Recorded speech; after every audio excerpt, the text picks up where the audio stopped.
dulu yang menjadi penting itu pahami dulu.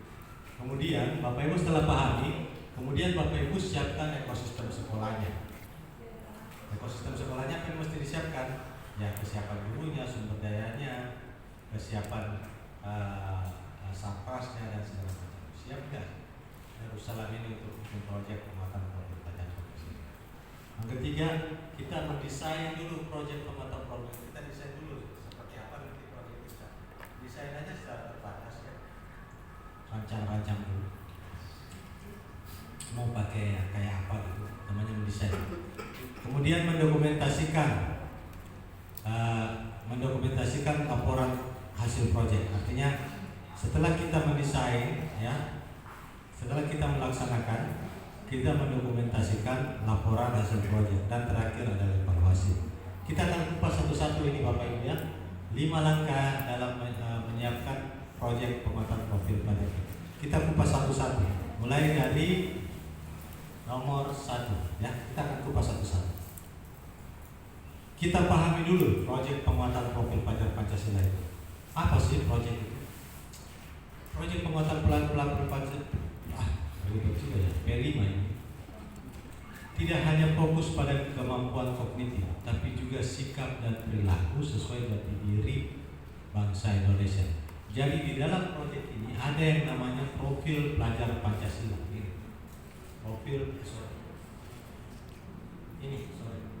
Ada yang namanya profil pelajar Pancasila. Profil pelajar Pancasila itu ini. Tujuan kita melakukan proyek P5 tidak lain adalah untuk mencapai ini. Ingat Bapak Ibu, datanya ya. Apa tujuan kita melakukan P5? Untuk mencapai ini. Profil pelajar Pancasila itu saja. Tidak ada tujuan mapel di dalam situ.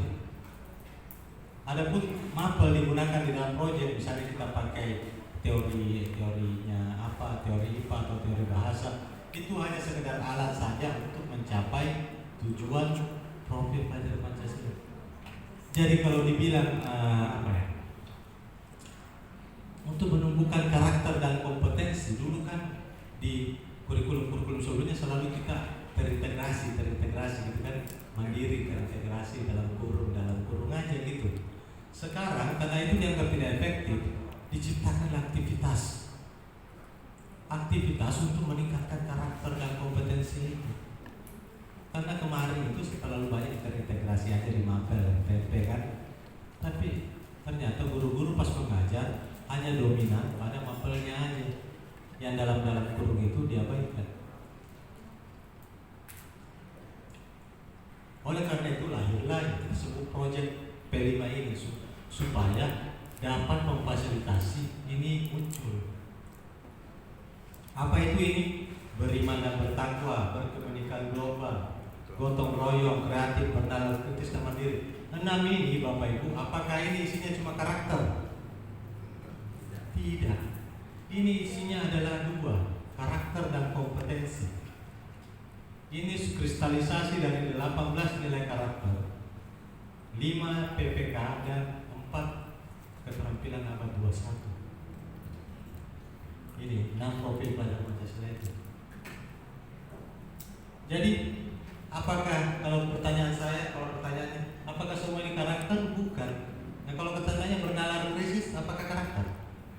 Bukan kan, keterampilan kan, kompetensi.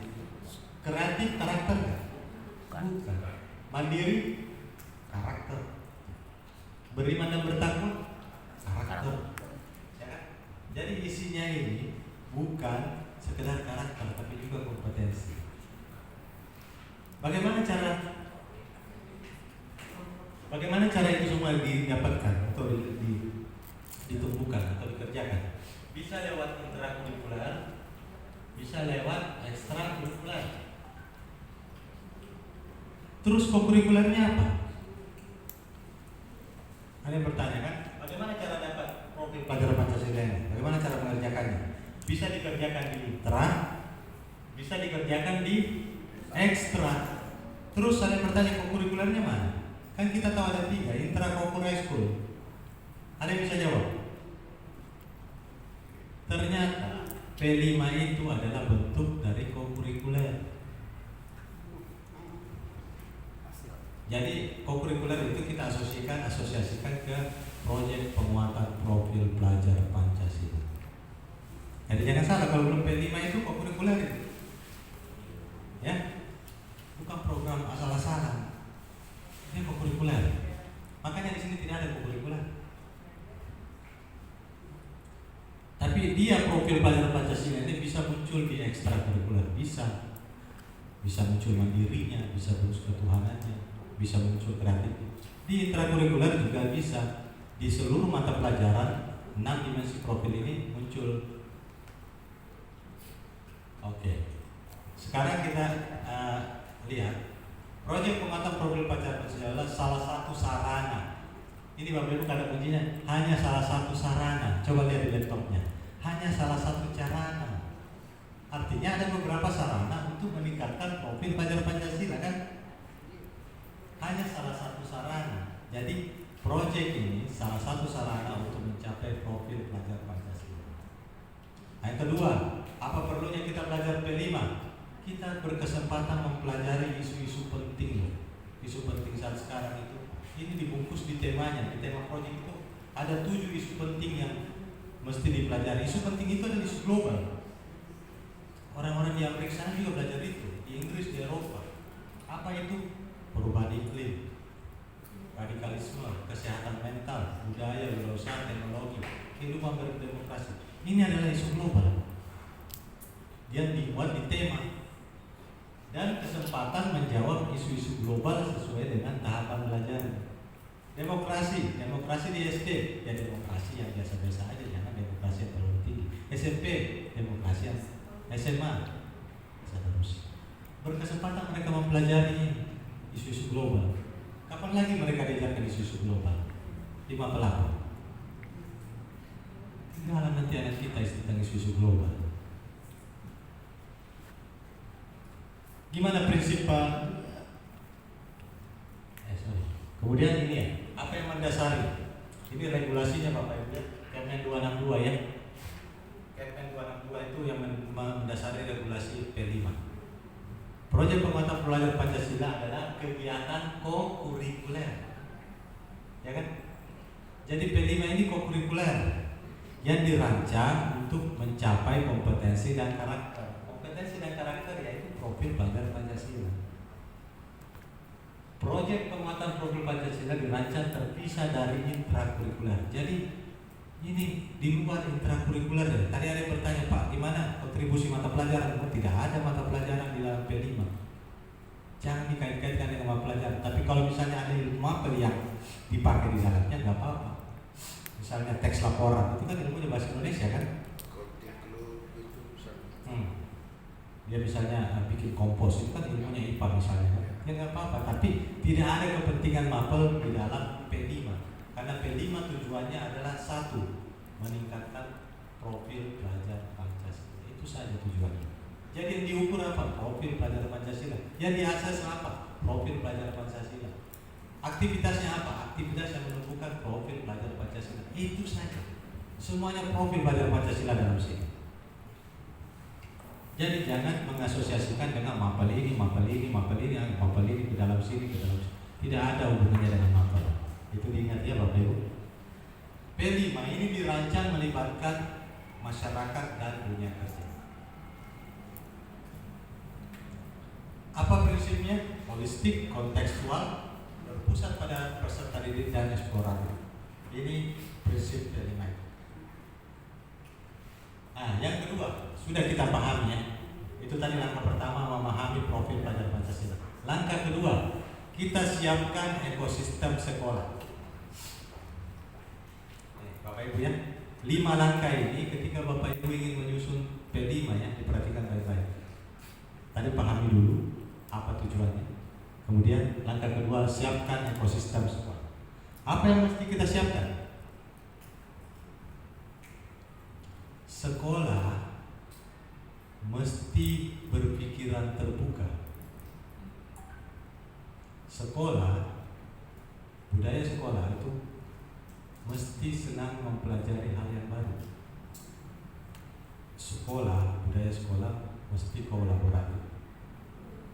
Ini adalah budaya yang mendukung P5. Apakah sekolah kita sudah begini?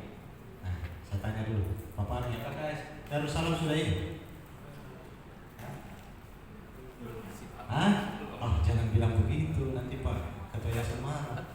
Ketua Yayasan bilang, sudah Pak. Kan nggak ada Ketua Yayasan.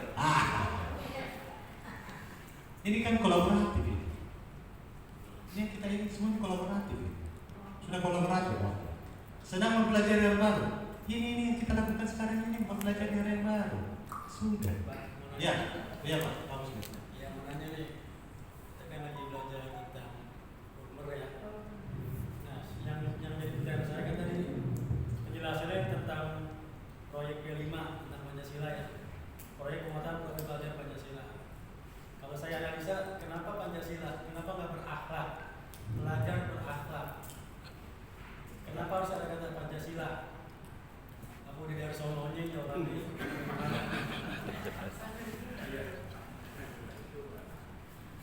Ya, kalau mau dijawab itu kita bisa panjang debatnya. Yang jelas kita ini hidup dengan di negara Pancasila ya. Dan sila pertama kita apa Pak? Ketuhanan. Jadi ketuhanan yang Maha Esa. Jadi jangan takut hilang ketuhanan itu Pak. Di dimensi profil pelajar Pancasila yang nomor 1 apa Pak Yusuf? Di profil pelajar Pancasila. Beriman dan bertakwa. Ya udah. Begitu ya Pak Muslim. Kalau enggak panjang kali. Dan meskipun kita berdebat sini nggak akan merubah, ini sudah jadi. Hanya menganalisa. Saya sepakat Pak Muslim. Itu daya kritis Pak Muslim. Thank you Pak Muslim. Terus Bapak Ibu berpikiran terbuka. Sekarang tadi saya ngetes Pak Fahmi. Apakah sekolah ini sudah begini? Sudah Pak. Sudah, tadi Pak Fahmi bilang enggak. Tapi saya bilang sudah. Ini kolaboratif. Yang kita lakukan ini kolaborasi. Senang mempelajari hal yang baru. Kalau Bapak Ibu tidak senang mempelajari hal yang baru, Bapak Ibu nggak datang di sini. Iya. Saya jamin. Bapak Ibu, ngapain saya belajar belum merdeka? Nah, saya nggak mau. Saya tinggal aja di rumah. Ya kan? Tapi karena Ibu senang atau ada kemauan, minimal ada kemauan. Bapak Ibu. Yang ketiga, berpikiran terbuka. Apakah Bapak Ibu sudah berpikiran terbuka? Ini saya nggak tahu kalau itu. Sudah. Ada yang sudah, ada yang belum Pak. Ada yang sudah belum. Nah, ini anu aja, apa pilihan masing-masing aja lah. Oke, sekarang kita lihat peran pemangku kepentingan. Kepala Satuan Pendidikan membentuk tim proyek. Ya, itu nanti dibicarakan, diberitahu kepada kepala sekolah. Kepala sekolah mendampingi jalannya proyek. Pendidik, nah di sini Pak Fahmi misalnya, merencanakan proyek selaku fasilitator, pendamping dan lain-lain. Pengawas, nah tadi ini kerjanya Pak Martinus tadi, memberikan pendampingan, memastikan keterlibatan, memberikan pengawasan. Ini adalah masing-masing tugas dari kita semua di satuan pendidikan. Dan semua ini pasti bisa dilakukan, bisa, gampang, bisa. Kita sudah tahu, sudah paham apa kesiapan satuan pendidikan. Sekarang langkah ketiga, kita mendesain proyek. Udah 3 langkah, cuma 5 langkah tadi kan? Sudah kita langkah ketiga. 1, 2 itu saya anggap bisa. Memahami, bisa nggak? Dipahami P5, bisa kan? Bisa. Yang kedua, mempersiapkan ekosistemnya, bisa kan? Tadi guru ngerjain apa, ya? Bisa kan? Sekarang yang ketiga, mendesain proyek. Nih, mendesain proyek. Apa yang dilakukan dalam mendesain proyek Bapak Ibu? Pertama itu kita bentuk dulu tim fasilitator proyeknya. Kita bentuk dulu tim fasilitator, dibentuk oleh kepala sekolah. Kemudian kita identifikasi kesiapan satuan pendidikan kita. Siap nggak sekolah kita untuk melakukan proyek? Siap nggak kira-kira Bapak? Ini kolaboratif proyek ini. Yang ketiga, kita merancang dimensi, tema, dan alokasi waktunya. Dimensi adalah profil pelajar Pancasila. Tema adalah yang 7 isu global tadi. Alokasi waktu adalah yang tertera di struktur kurikulum, semua sudah ada, tinggal dipakai. Yang keempat, kita nyusun modul project. Ini modul project disusun, iya, wah ribet, belum tahu caranya. Apa yang dilakukan? Tapi jangan didownload bulat-bulat, sesuaikan, ya, adaptasikan dengan sekolah kita, karena tidak mungkin persis sama Darussalam dengan tempatnya Bapak Ibu mendownload tentang SMA Negeri 1 Bandung, persis sama SMA Negeri 1 Bandung dengan Nusa, nggak mungkin ya, pasti ada sedikit perbedaan. Ya, perbedaan itu yang Bapak sesuaikan daripada bikin baru kan ribet.